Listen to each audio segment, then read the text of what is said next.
Yes. So welcome everyone. As you heard from Zoom, we are recording this meeting. So if you want to close your cameras, you can just shut it down. Thank you very much for being here. We are so excited today to meet Trong and Chris again after their residence program at Gate 27 in September and October and November. Am I telling the times correctly? So today we will talk about their practices, what they have done during their stay at Gate 27 residency program. You can ask your questions through chat, or you can just direct your questions by opening your microphone and just talk. So it will be like a conversation, and I think it will be around 1 hour. So hope you enjoy it. So welcome back, Chris and Trong. Very nice to have you here. Nice to see you again. Yeah. So we make these meetings with every artist. This time we wanted to make it together with Chris and Trong. They didn't work in the same project, but they were at Gate 27 at the same time.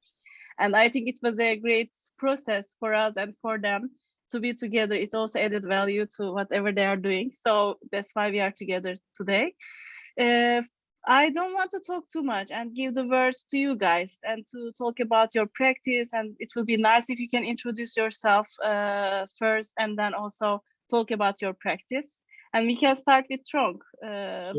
Sure. So, okay, sounds good. I'll give a little introduction. So my name is Trong Gia Nguyen, and I'm an artist based in Brussels, Belgium. I've been here for about 2.5 years since the pandemic started, unfortunately. And before that, I was living in Vietnam for 5 years. And then before that in New York for 15 years. And so I've been kind of making my rounds a bit, the world a bit too in my own little way. And so the residency in Gate 27 for me was kind of a culmination of the last 5 to 7 years worth of work that I've kind of been doing in Vietnam for the most part, and kind of its continuation in Brussels. And so that's what I'll be talking to you about today. Perfect, thank you. And Trong has multiple positions actually. He's an artist, he's a creator, and he's teaching, and he's also, he has done lots of exhibitions as a creator and ran a gallery. So we have lots of things to hear from you about everything actually. So Chris is right now in US. Can you also make an introduction about you, Chris? Yeah, so I'm an artist in the United States, and I work usually in sculpture, but sculpture's led me to photography and performance work. And in the last few years, I started integrating music and bands into my projects. And at Gate 27, I was doing a kind of a hybrid of all those things, of walking the streets, taking photography, sculpture, and all those things led me to many of the works I did that worked with both sculpture, publicly engaged work, and also music. So maybe we can continue from here actually. When you like for Gate 27, we get an application from the artist. So they apply with a project, but throughout the process, it changes. The projects can change. It can evolve into something else. So with Chris, I think it was the case. Like he had imagined something, but throughout his stay in Gate 27, he had lots of projects, and it was really productive for you. So can we hear a little bit about the projects that you have done here, and like maybe your first impressions when you came to Istanbul and how it affected your process in your stay? Me? We can continue with Chris actually. So, Chris. Yeah, I think so much. It was what was wonderful is that Trong and I were new to the city, and we got to share food, walk the streets, meet friends together. And we almost did these things in partnership, but we were kind of taking in the city in different ways. The rush of the city, a city that feels like a hybrid between like Delhi and New York City, and just the such intense, beautiful landscape. The crossover between very developed and modern, and also really kind of rural in the city and economically deprived. So it was a real kind of spectrum in terms of what the city, this modern city is. So, and that was kind of part of it for me.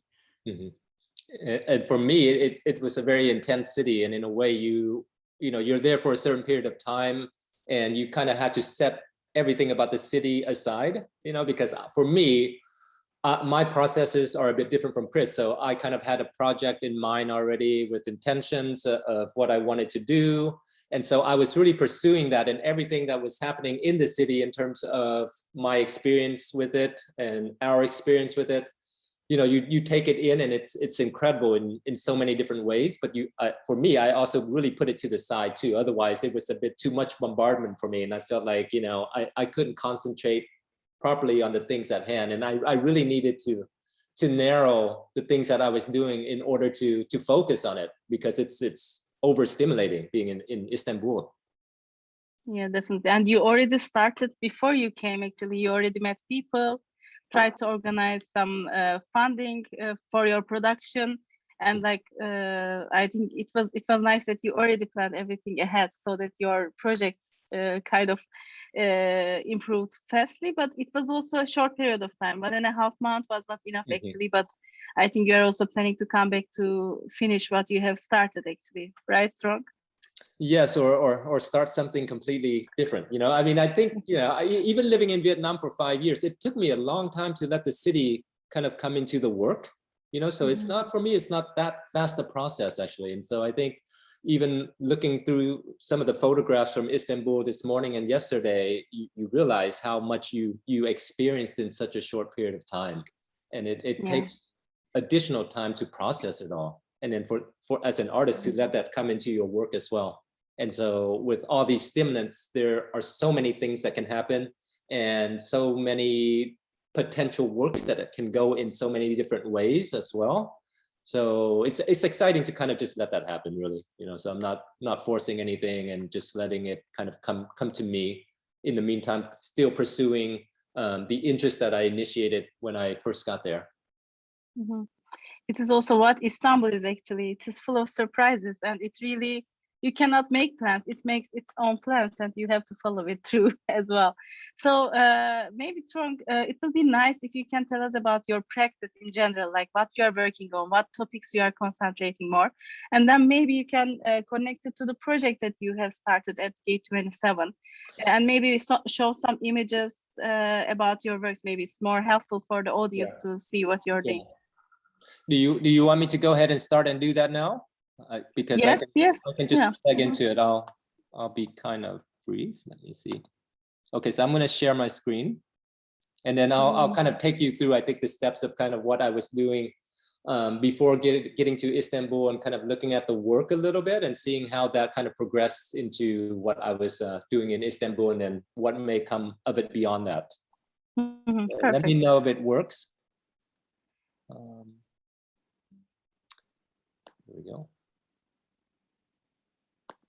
Is that working? Yes. Yeah, perfect. Okay, great. So I'm going to start here with an exhibition that I did in Berlin about a month before I came to Istanbul. And in that exhibition, one of the primary works were two things kind of related to the pandemic. I was thinking a lot, of course, like everyone else, being locked down, and thinking about where you can go, where you cannot go, all these things. And so in that exhibition, one of the main works was this floor that you see here, which is a QR code, as you can see, made of black and white tiles. And so arranged in a format that you can walk on, but that is representational of my vaccination certificate, actually. And so this is the first Pfizer vaccination that you see. And then let me move on here. You can see it from aerial view.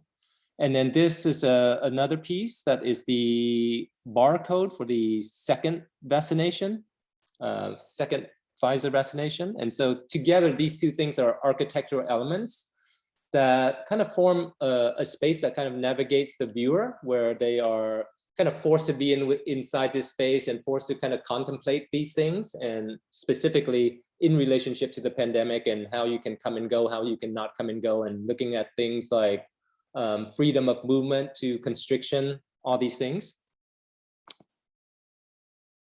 And then before that, when I was in Vietnam, I was looking at a lot about the kind of like architectural decay and the evolution of cities as they come and go. And I found a lot of parallels in Istanbul and in Turkey, where you have a lot of the old and the new kind of compressed together. And in Vietnam, you have a lot of building that's going on, a lot of construction. And so a lot of what I was doing was looking at these kind of domestic spaces, you know, and looking at domestic spaces as kind of monumental spaces in their own right, and kind of superimposing this idea of the American dream onto the Vietnamese landscape. And so in this image, for instance, you see this hashtag picket fence that takes its reference from the, you know, American dream white picket fence. This notion that, you know, you've made it as a family, you've made it. You bought a 3-bedroom house, you have 2 cars, you have this beautiful white picket fence, 2.3 kids, and, you know, and looking at what all these things mean. And then also this idea of monument in terms of modularity too. So what you have here in this image is our piecemeal pieces of a picket fence that can be attached to one another. So they can grow as big as necessary, they can magnify as much as necessary, and it will be important for later things. And so these are just, you know, images from Vietnam about things such as the architectural decay and kind of, you know, the ugliness and beauty of it all too. This is from Istanbul. And so I'm just kind of showing you reference images that will relate to some of the other works and images that we'll come across. You can see this facade here that has nothing behind it, but that nonetheless it has its own beauty as well. And then these are the kind of security grates that you see on windows in Vietnam that you also see in Europe and Istanbul as well. And so I was utilizing a lot of these beautiful geometric patterns in my work at some point in Vietnam. And I was taking a lot of these patterns and looking at them, much like you see in the floor, this idea of security and what it means to come and go, and what they can do in terms of locking you down or allowing you to go past. And this is in the Hagia Sophia, a kind of barrier that has a pattern. This is my studio in Vietnam a while back, and you can see on the window there, you have that kind of beautiful pattern. And to the left are some works that resulted from that. And so here's one work that kind of came from all these ideas. I was taking these pictures of these windows that I was seeing and then recreating them, not in metal, which is intended to protect, but in wood, which is actually very fragile, and if you drop it, it breaks. And I was utilizing a lot of imagery that related to simple things like, you know, the beauty of light, the sun in the morning, the moon in the evening. So this is an image on the right that you see is how the process worked. I started with a giant piece of wood that I painted on, and then it's cut so that you're left with a fragment of the original. And so you have, you know, 85%, 90% of it is gone, and so you're left to kind of piece it back together. And so it relates to, again, these kind of ideas of fragments and fragments of architectural decay, if you want to call it that. So, and then I started kind of evolving into other images. And so this is on the right, you see is an image of from 1963 of the monk who was protesting the communist government and burning himself on the streets of Saigon. And on the left is the finished image where it's been cut out completely, and you're left with this fragment of in a way, a traumatic historical event. And again, I'm kind of superimposing those things together, this idea of being complicit or present to histories. Here's another one. This is an image taken in Cambodia of the killing fields. And again, you have these beautiful geometric patterns that in the end look very aesthetic and are very pleasing, but the references themselves tend to be very kind of dark and challenging in many ways. Here's another one. And like architectural details, they can suspend, they hang on the wall, so they take the places where you would find things domestically. Here's another one. And so this idea has evolved, and then eventually I started thinking a lot about kind of the digital age and about how these notions of windows relate to that. So taking the traditional iron windows and using that material again. I recreated the windows in that original material, but redid them as kind of broken mobile phone windows, creating these portals that that basically are a gateway into your digital life and your digital existence, and looking at those issues of privacy and how you move around too, from real life to your digital existence. And then I was incorporating other architectural details, as you see here, kind of a gypsum wall that's been placed around it to kind of replicate how things are built and destroyed and how they evolve over time. And then one of the last places I went to when I was in Vietnam was an island called Con Dao. That was a famous prisons island during the Vietnam War, where kind of top level prisoners were kept and tortured and stuff. And you can see here in this particular building, on the roof of on the ceiling of this space is it's a very dark, barbed wire ceiling that, first of all, you're in this space where it's difficult to escape already and move about already. And here you have a barbed wire ceiling that makes it that much more imposing. There's a detail of it. This is from Istanbul. So I'm showing you kind of details that you would again kind of see from city to city. And while I was in Istanbul, I was kind of making these comparisons of things that I was seeing from an urban point of view. And I find the two cities themselves to be kind of very aligned in that way too. And so this was a body work that I did in Vietnam too, where I was creating these kind of almost like bed frames that were hung on the wall, and they were made of barbed wire, but forming these portraits of sports figures and political figures in these kind of like sports poses, like this is Donald Trump playing golf, for instance, and kind of looking at not only looking at the darker aspects of you can say sporting activity, but also kind of all the things related to it, and the history in Vietnam and the I don't know, and the history in America too of these events and how they can relate politically as well, I suppose. And so this is a protest image of the American athlete Colin Kaepernick protesting, where he's kneeling on an American football field. And so I'm kind of utilizing these images that are somewhat universal, somewhat not universal, but kind of trying some things as well. It's another image that is kind of taken from multiple images that are collaged together. And then this is important. This is the work from a while ago where I was utilizing these kind of architectural floor plans and kind of cutting them into the grass. And so again, looking at this idea of domesticity and monuments and how these things kind of intersect. And here you have these floor plans that I was making at a time that really reference traumatic spaces. So this was a space, for instance, that you see here called a women's room, where it relates to a journalist's account of what she saw during the Serbian-Croatian War, and about how how hellish war is, and how badly not only prisoners were treated, but women prisoners as well. And so this was an account from one of the women prisoners who described this room where you had 7 beds, a door, a bathroom that they shared, and then every evening, soldiers would come and knock on the door and basically choose which women to rape that night. So there's these super dark, traumatic events. But the work itself is of a softer nature. It's grass. You can picnic on it. You can walk across it, and it ultimately grows back as well. So there are all these factors that relate to it that I find fascinating for my work in terms of, again, this idea of where domestic meets monument. And then in Vietnam, one of the things that really interested me was the tradition of tile, which is how I evolved in the Berlin exhibition, and looking at the tradition of cement tile production, and just the beautiful patterns that you see also in the windows. And so in Istanbul, I started off with the notion of researching tile production, because it has this deep history of it, and starting with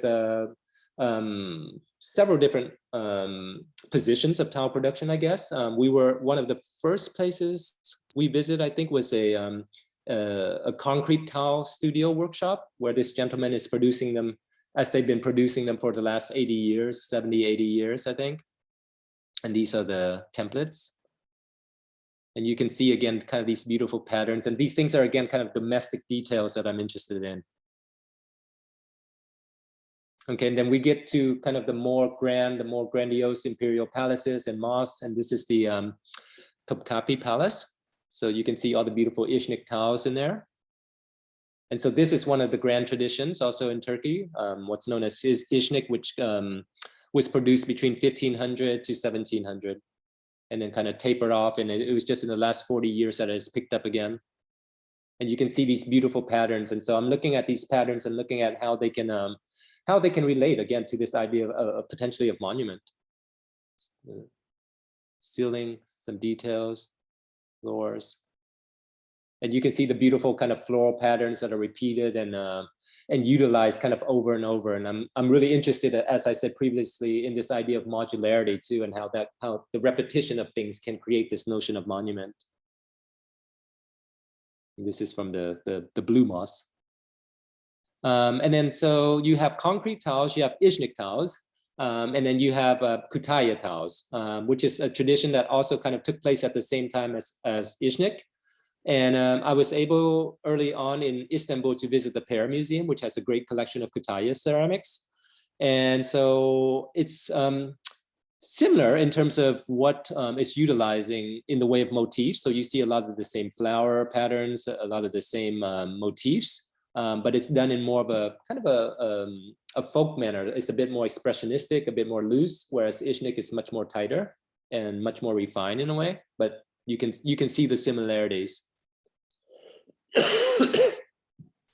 And as the kind of Ottoman Empire kind of declined, the Ishnik production kind of stopped too, because of the monies that were going to palaces and imperial spaces and such.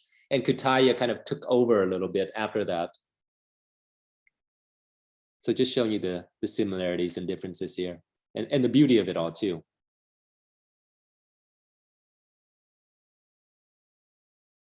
Let me know if you want to see something. And then at some point we were able to visit the Ishnik Foundation. And what we learned, it was really great. We found out that it was only in the last 40 years that they were able to unearth the traditional methods of producing these tiles, which each individual tile takes about 70 days to complete from beginning to end. And it was a really great visit. And here you can see some of the details from the shop and the foundation.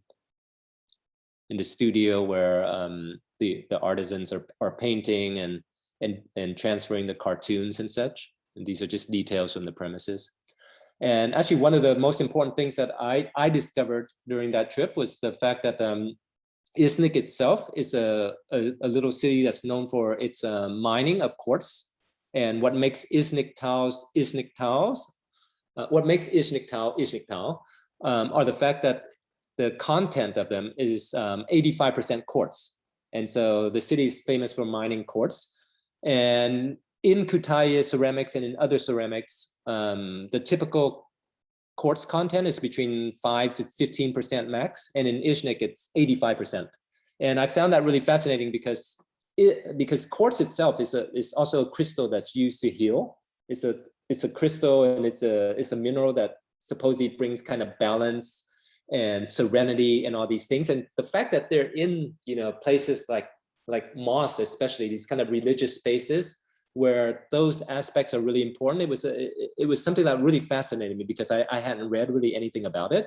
And so for my work, it will become an important thing at some point, this notion of it being kind of a healing element. These are more details from over there. And so really, I mean, a lot of my production over there was just kind of creating patterns kind of based on a lot of what I just showed you. So details such as the floral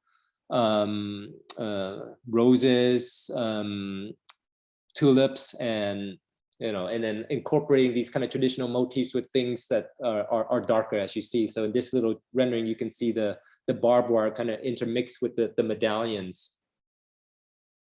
And so these are all just kind of sketches I was doing on wood and trying to come up with a pattern that I could be happy with. And at some point I can look at it in terms of its modularity being reproduced.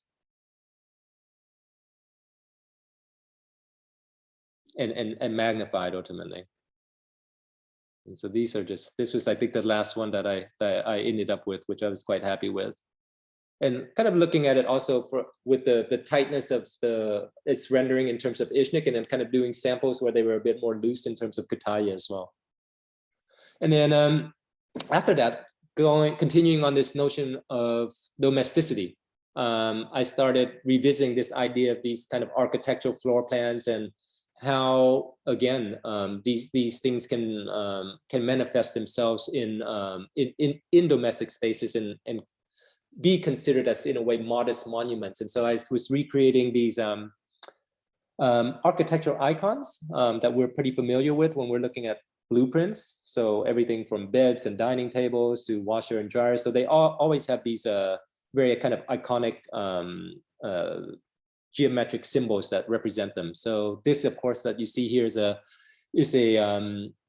range, a stove. You can see the 4 burners. And so I created this using a CNC machine that routed it and created a working kind of table with wheels underneath that is intended to, in a way, be a sort of small movable monument, if you want to call it that. So it's kind of experimenting with this idea. And then one of the other pieces I made also at the end there was another architectural icon, and this is a sink. So again, kind of taking items and details from these spaces that you normally would not consider monumental, and in a way thinking about them in those terms. And this is the Hagia Sophia that me and Chris visited twice, I think. And I'm showing this because of its history. And it will relate to some of the images I'll show you in a second. And you can see here, kind of from this aerial view, the beautiful details everywhere in the building, and the beautiful floor and the beautiful chandeliers. And most of us know last year was turned back into, it was originally created as a Christian structure and then became a secular structure. And then last year was turned into Islamic religious building, so a mosque. And in a mosque, you normally have carpeting to keep people's dirt and material outside of the religious space. So this is how the Hagia Sophia is today, with the green carpeting on the floor that's covering kind of the beautiful stone floors. Here's some parts of it is still exposed. These are just a detail of the carpet. And again, a little barrier in there. And so I was thinking about this, this notion, I think, of layering. I mean, for my work in terms of how things build up over time and how things evolve over time. And in Istanbul, you have a deep, deep history. I mean, that goes back a long way. And so you imagine just doing any kind of archaeological dig, it goes back and back and back. And so I wanted to look at that aspect too, kind of not only literally, but kind of metaphorically, how it relates to how histories change and how these spaces, how something like the Hagia Sophia, for instance, one day is a mosque and tomorrow, it's something else. Well, one day it's stone, the next day it's carpeting, and the next day it could be linoleum. And so looking at, again, how these things can potentially relate to the notion of domesticity and monument. And so here I'm just playing with the arrangement. And so these are some renderings of some ideas I've been thinking about that were a result of my research and kind of the last kind of week in Istanbul when I was working and thinking about these things, and as I'll continue to think about them from here on out. And so looking at the QR code and this notion of where the digital intersects the manual and the reality of things, and just seeing what happens with it when you mix them up. And so here you can kind of see this idea where I'm kind of laying the tiles on top of the carpet that may have laid on top of a stone floor, that may have laid on dirt, that may have laid on limestone, that may have laid on whatever, right? So you have this whole evolution of how cities and histories are built. And so just some other renderings of this notion of sediment and this notion of layering. And then kind of thinking about these, thinking about kind of more widely this notion of fragmentation and this notion of how cities decline and how empires decline and what are the symbols that end up representing them, and kind of taking it away from all these things that deal with the grandiose and accumulating it in a domestic space essentially. And that's it. That's my last image, and that's kind of where I'm at now. I think after all the work in Istanbul and kind of thinking about it and starting off with the point of saying, okay, I'm gonna go look at tiles, and this is where I'm at now. And so hopefully I'll continue with this research and continue looking at this idea of modularity and monument. To me, it's really important, because I think, you know, we're often used to thinking of these spaces as kind of feminine spaces, as women's spaces. But for me, you know, being a father too, you really start thinking about these domestic spaces as well. And so in recent years, I think even in the last 10 years, it's become a really important thing for me. And I think also with this the notion of, I think, consumption and the notion of sustainability too. You don't always want to put all your resource into something that ends up you know, taking up too much space or whatever. So it's a lot of this kind of mentality that's involved, among other important things that have gone on in my life as well. So I'll stop there. That's the last slide. Wow, that was an amazing wrap up. In a very short time, you wrapped up all the previous productions and how you started with this topic of tile and how you came to this point. It's amazing, and we are looking forward to see what it will evolve into later on. I'm sure you will follow it up with some projects in Turkey as well. So looking forward to hear them too. Yeah. So thank you, Trong. So I would like to pass the word to Chris. I also would like to hear what he has done here, how he started thinking about producing. He also had a very productive process at K27. So if you have the presentation ready, we can also share it.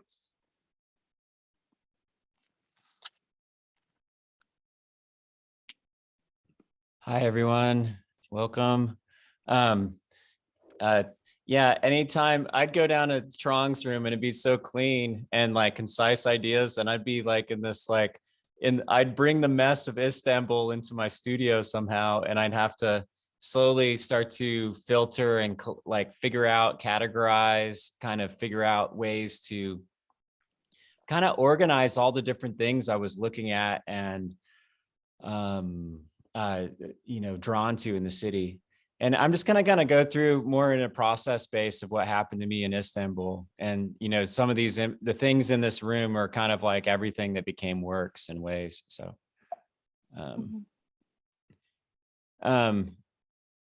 sorry, I had to do this. This is the last morning I was there, and I was just so sad I had to leave. But, you know, Trong would see these mornings more than I would. I'd be, you know, he would have his coffee, but I'd still be slowly getting up. But I would definitely see some of these morning sunrises too. When we started taking walks around the city, I immediately just started documenting like the sculptures I saw on the street. I did a series of sculptures called Left Behind in 2009 through like ongoing, where I just document my own sculptures in the street. But Istanbul just has so many different ways of like how you solve problems on the street. And these are like saving parking spots. You know, the different tires and forms, things that you would block, ways to hold things. And you'll see different patterns start to emerge as I'm just kind of clicking through stuff. I don't know what's going on here, but I enjoyed the sculpture. Trong and I went to the farmer's market near gate 27 down the hill, and it was extremely rainy that day, but this is how these beautiful sculptures are being made, kind of to hold down the tarps to get the water to kind of run off as it was raining. This is Trong and I on our big walk with our friend Archie, who took us along the entire Byzantine wall. I had to throw that in there. And our feet would be, you know, very tired after walking multiple miles all the time in this wonderful city. These are just like other forms from the street, things that catch my eye. Oh, cigarettes. That was something I was shocked by in Istanbul. And the cats. and I started to try to figure out, how do I group these pieces together? And these pieces, one thing I started paying attention to was circles. I just noticed the circles everywhere. Maybe because my mind was, when I came to Istanbul, I was thinking about symbols, both kind of cymbals that you would kind of hit on a drum kit, as well as that are made in Istanbul itself. And the cymbals, actual cymbals that even we were seeing in Trong's work too. This is the first night I was there. Trong and I arrived on a full moon, and Bengü took us up to the deck, or took me up to the deck, and I looked out and recorded this image. And it became like a centerpiece. Sorry, Chris, can you lower the volume of the video a little bit? Yeah, sorry. Not too much. Maybe higher, so that we can hear you well. Yeah.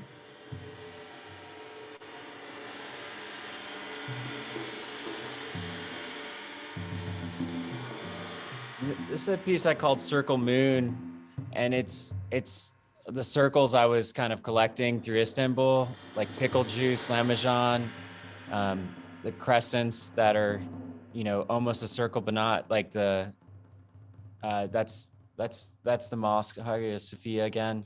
And I was intercutting both the high and low of the city, like the things on the street and the really kind of exceptional kind of artisan work that we found in the city. And some of these pieces too, each video I was working with, I was also developing a soundtrack. So what we're hearing here too, and I'm gonna kind of cut this one just a little short, but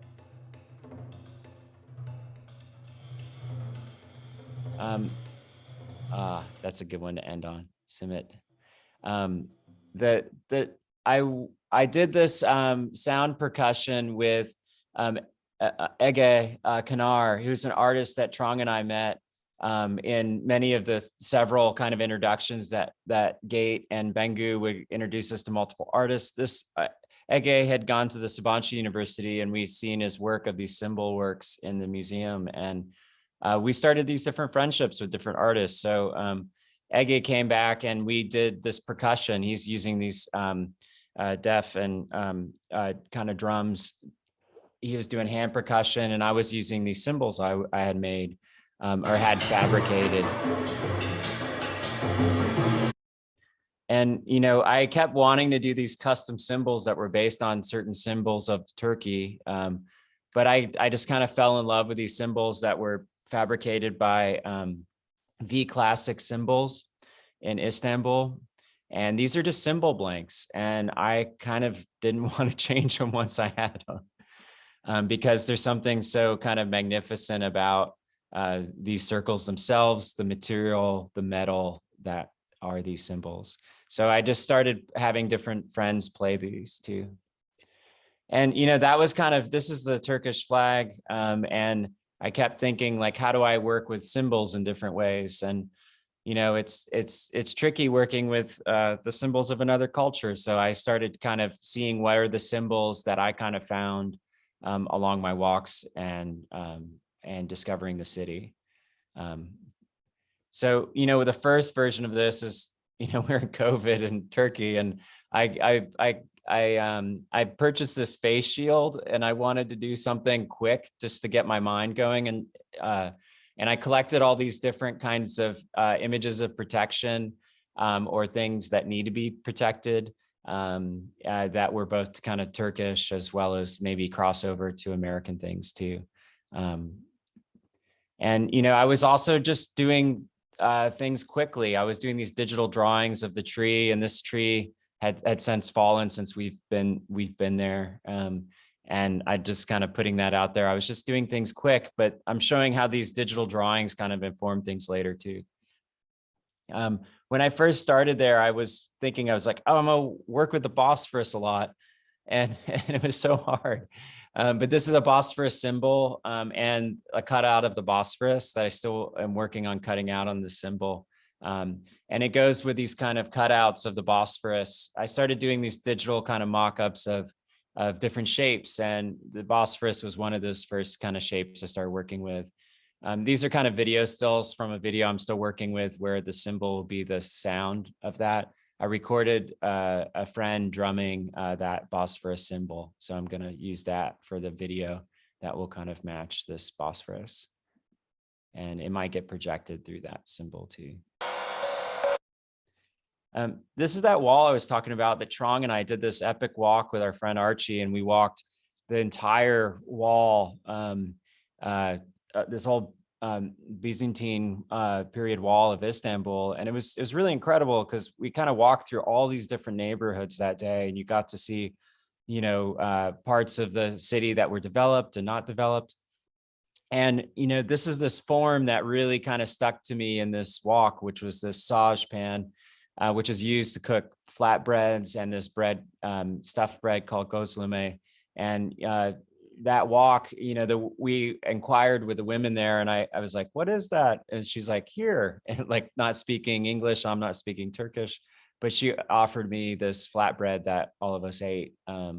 And that kind of stuck with me. I've always been interested with food and art, and you know, how you digest or kind of like merge different materials together to make a single kind of dish or form is not unlike what we do making art too. So this is like this digital drawing, and this came a lot later, and I'll kind of talk about the process, but this is for a piece. I wanted to start doing these kind of scores or drawings that others could play. And it's kind of like a graphic that's also an instruction or like a music composition.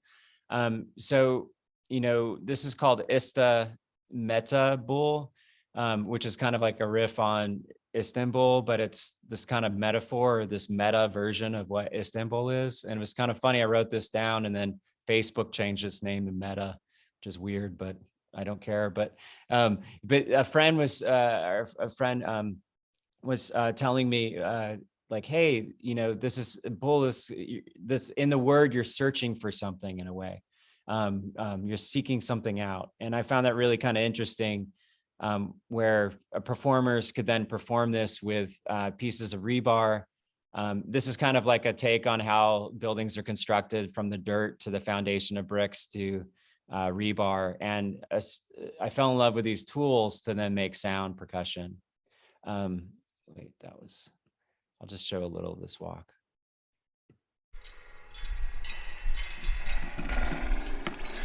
And rebar is like made in Turkey. It's like a huge fabrication country for rebar.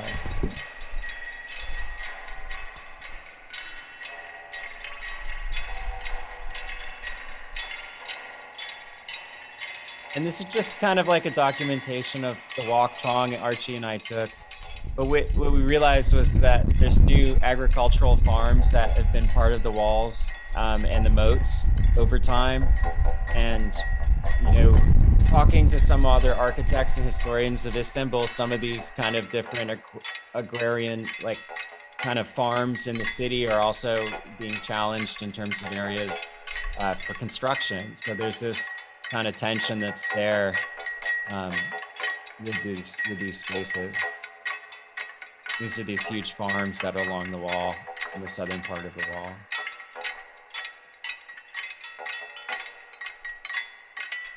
And there's different kind of tombs that are kind of along there too, that are being restored.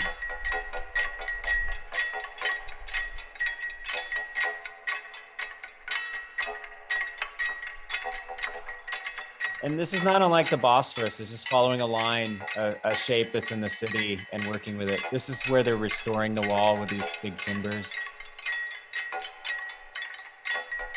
And I always had a dream that, like, a wish that I still want to do this piece where it would be played in public space with a group of people with the tools. So, you know, we got rebar that day, and I actually make rebar sticks I had made before, but I made these drumsticks out of rebar. And, you know, I did the sound percussion. Thanks, Trong, for taking pictures of me doing something at the studio. I was making noise. Trong came up and started filming. And, you know, I did this. All of that is just with a loop pedal and me kind of slowly hitting the wood handle and then moving my way down the shovel and this adds too. And I would just kind of loop and build the sound. And I would do these alone and see where it would happen. And that informed the graphics. So, you know, what I was doing in terms of tapping and stuff was also kind of informing the direction. You know, so there's just some examples. I'll keep moving. as I was saying, I still have this vision to kind of have a group of people playing a rubble site in Istanbul and doing a recording of this piece too. So, you know, the score is there and it's ready to be played again at some point. You know, we were also, you know, anytime I was filming stuff, I kept filming stairs. And then I would do these percussion kind of pieces in the studio with vessels and feedback from microphones. And this is not complete, but it's just like another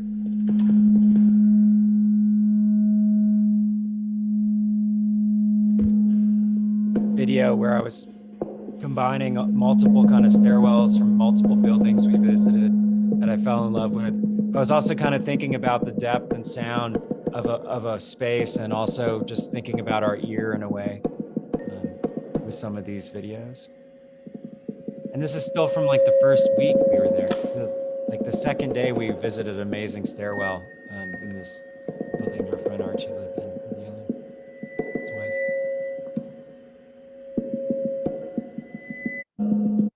And, you know, I kept wanting better vessels. I was using the trash cans of K27 and these things and these glass tubes, but it led me to, Trong and I were out taking a walk in the neighborhood again, and I'm glad I had Trong with me, because he's like, you got to barter, Chris. You can't just pay top dollar for these like old crusty things. You need to barter. It's part of the culture. Come on. So I would, you know, we found one spot, and I got these gooms, these vessels for carrying milk or also other kind of liquids. And I got this collection of these things, and I was like, well, how do I do something with these? But I had these contact mics, and it led me to electrify, and I had some fabricated, which is awesome in Istanbul. There's so many amazing fabricators everywhere.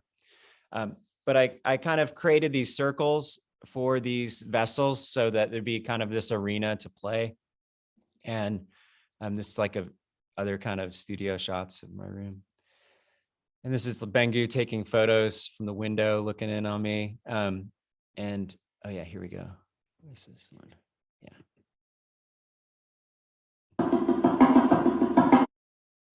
Yeah. That was these awesome videos that other friends would come to the studio.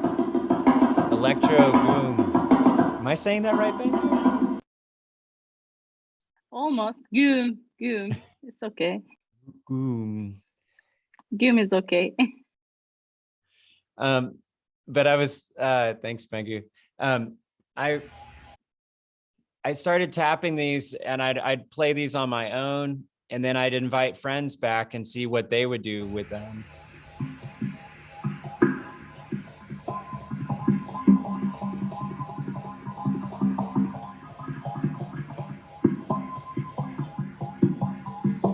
How are these sculptural forms or these objects of everyday life? What are their sonic properties? And I would be kind of investigating them. And then I'd have a friend investigate them. And, you know, this is Ege Kanar, the artist I mentioned at the beginning.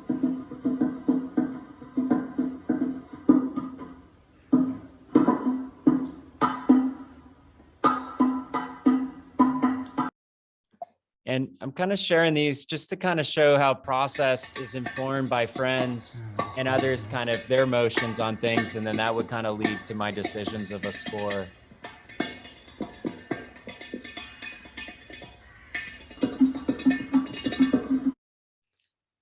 So it led me to this design. And, you know, part of the design, you can see I was thinking about the actual object and the form and how it works. But I was also, whoa, I gotta speed up. I was also just thinking about his motions, the circular motions of his hand and stuff too. So eventually we did like a session where we played together.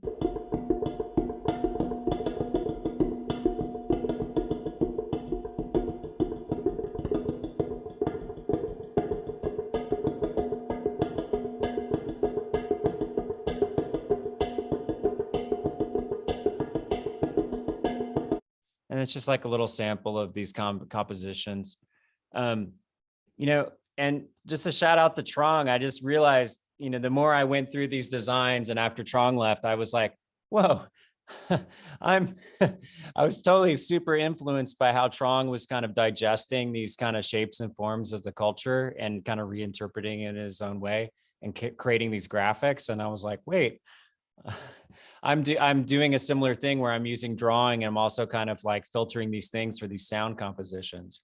And I think just hanging around with Trong and kind of,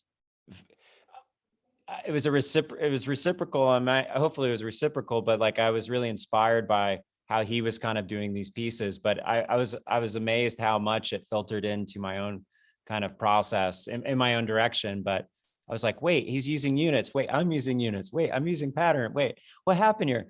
But all of that is, from these are women. Sorry, I just kind of skipped, but this is the making of gozleme. This is one version we saw. There's other versions too. Gozleme is made on the sage pans from Trong and our Archie and my walk early on. And we had watched this woman make gozleme, and I recorded the process, and I tried to just, speaking of like, how do you digest how something's made? I then tried to come up with a series of symbols in a way that kind of interpreted like if I didn't speak the language, if we couldn't interpret it, could the motion or graphics, just like a sign on the street, give you like a way to interpret like what's being made and give you direction in a way too. So, like seeing Trong in his studio doing these things kind of led me to do these weird kind of digital drawings. And, I would then invite different artists to perform with them. This is an early version with this German percussionist and musician and artist, Holger Merton. And he came over and interpreted, we met a couple times, and he came over and tried the score out. And it was through conversations with Holger too, that I started doing variation of kind of weight of line, and as well as kind of like heaviness of how light and how dark the color was on pieces, so that it could create volume and create different kind of spatial arrangements too in the pieces. And it was really good to see someone else again do these kind of gestures, because they open up the pieces. So I'm constantly being informed by others do these strange kind of moments.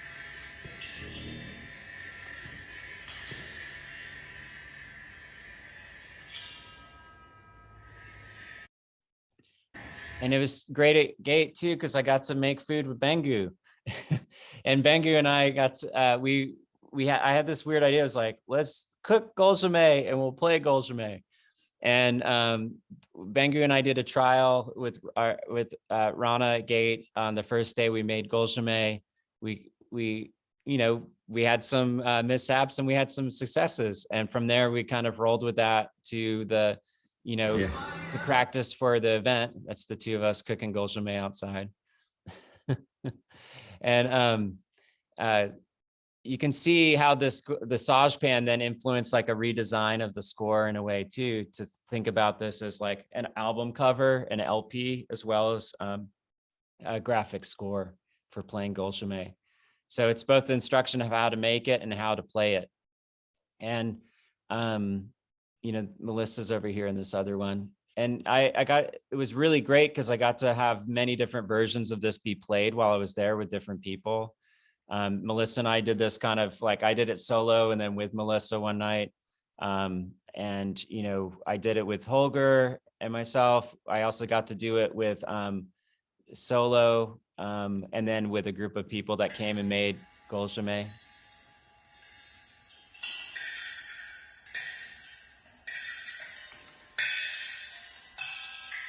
That gesture is based on the oil being kind of put down on the pan or on the gulzhame itself. But the best way was that I'd interpret these different things I was inspired by from Turkish culture. And then it's really important to me to kind of it's really important for me to create an opportunity, an agency with friends that are Turkish to then be involved in these pieces. So it wasn't about me doing this, but it was about creating this kind of involvement in the weird ways I've digested and played with these forms.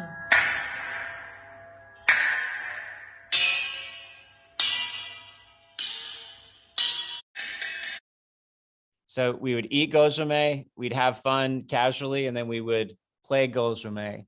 And this is like a excerpt of all of us being noisy.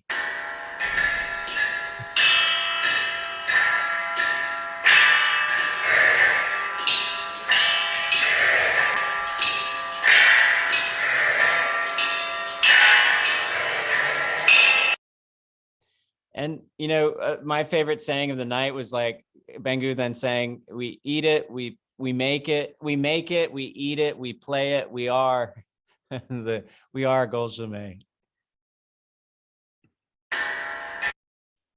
And I love these after effect messes at the end, the different piles of how they would end, and everyone would interpret it differently, which is the whole point of the piece.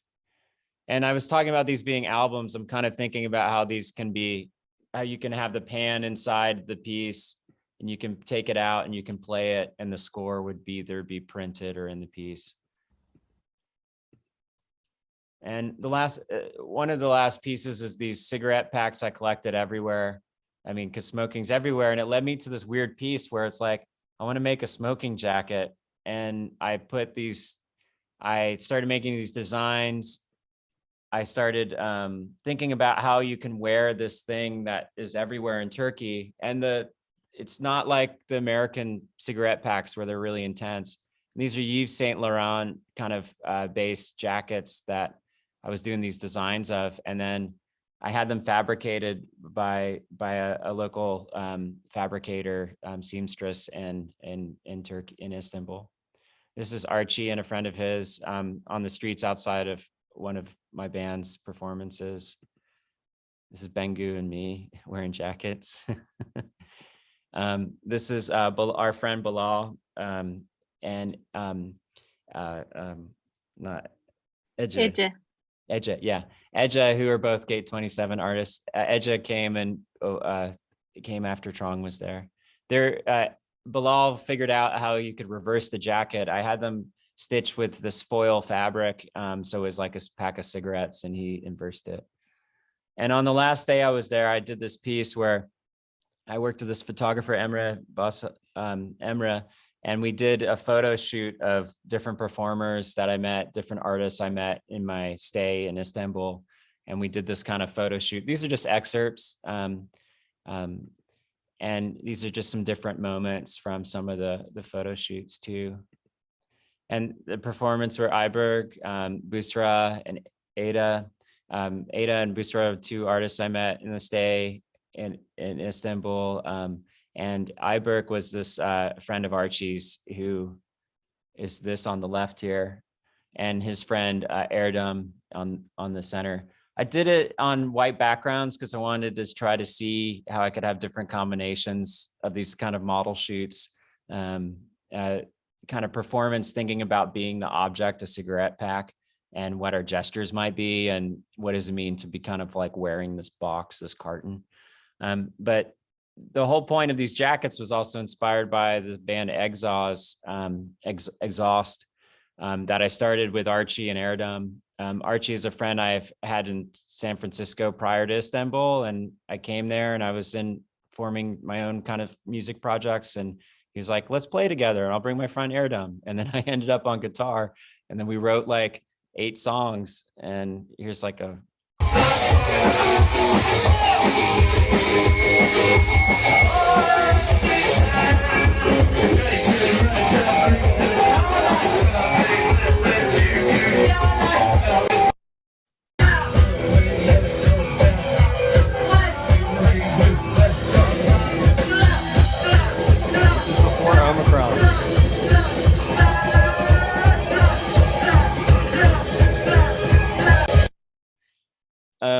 so we didn't know that we would have such a intense kind of shows, but people were really energized and had not been to a punk show or a rock show in a while. And some of these kids just started dancing, and we were just kind of in shock. But the whole thing kind of goes back to this idea of exhaust, whether it's cigarette smoke, you know, car fumes of the streets of Istanbul. And, you know, the photographs of the things on the street would then become posters for our shows. all our lyrics are both have lyrics that are both in English and also in Turkish. So we're kind of combining some of our language that's cross-cultural in our bands and our songs.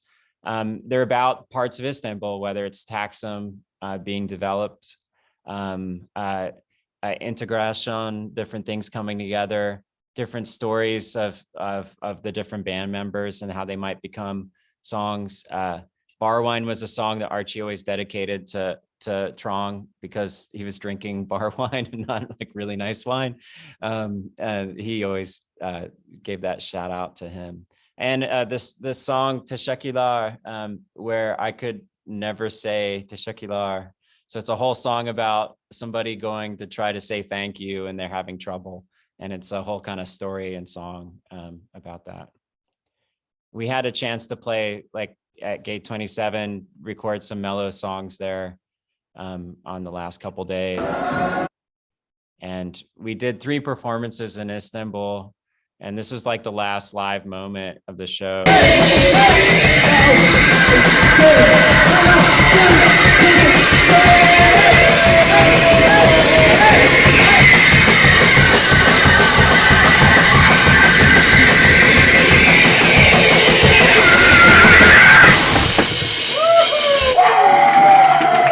Archie found a cowboy, found like an animal bone, and we brought it on stage for our song Anthropocene, and kind of ended the set.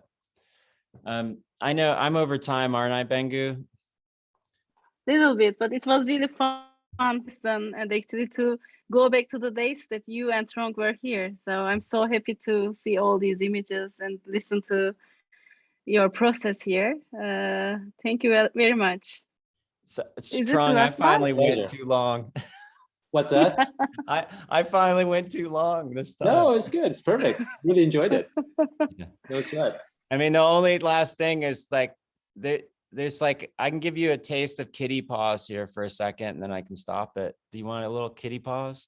Yeah. Okay. All right.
That seems like a good spot to.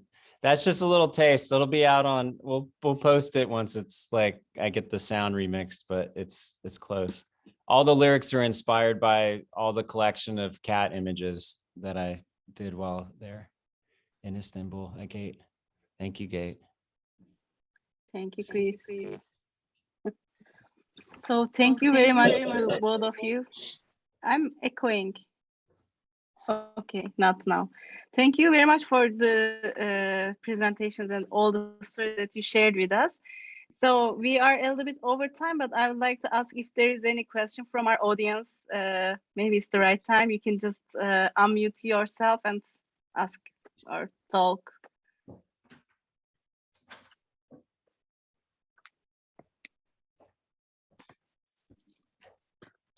Yeah, writing on chat is also an option. Well, if there is no questions, I would like to covidly jump in. And first of all, thank you, both of you. It was a wonderful presentation, but also it was great to have you over. It wasn't only fun, but it was also a high learning curve for, I think, for me and the Gate team. It was very inspiring to have both of you at the same time. It was a great coincidence, I think, to have both of you at the same time.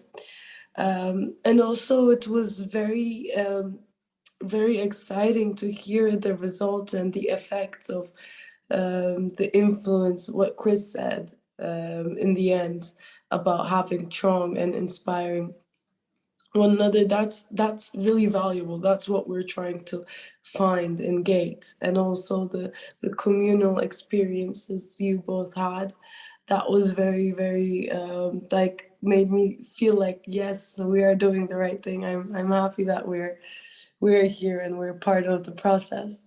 And yes, Carrie, I was thinking about you when we were watching Kitty Paws. We had two cat lovers. Actually, no, Ozan.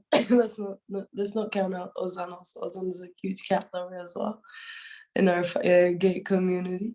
So yeah, I just wanted to say thank you. It was wonderful to have both of you. Very inspiring, and we're really happy that you guys joined the Gate 27 family and community.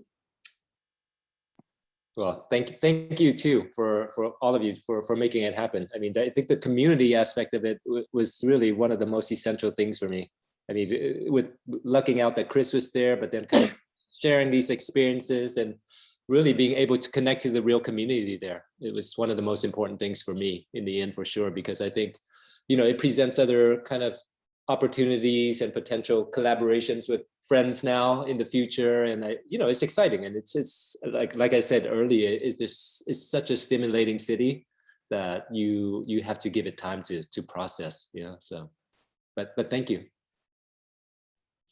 Yeah, that was definitely just the opportunity to meet, to work with all of you, because you were all super supportive. Melissa, Rana, and Bengü, just like incredibly supportive, and would also help us out with many different things in our interests, and also immediately connect us with people that you thought would be fun and overlapping. And, you know, I think that was amazing kind of cross-cultural, international kind of exchange that was happening, where we constantly got to meet artists and have all these and art professionals and have these kind of crossovers. It was, I think it informed a lot of my process, and also gave me better insight to what was happening in Turkey and Istanbul through all their experiences too. So invaluable. Oh, thank you for the comments. It's amazing. I'm so happy, and I'm feeling really privileged to be able to see your process and involved into your works, and to hear about you and your work. It was so great to host you at Gate 27. Thank you again. Okay, so if there is any other question, maybe we can stop here. And thanks for joining us today. This video will be on YouTube, so you can reach to this video anytime you want. Thanks for coming. Thank you. Bye-bye.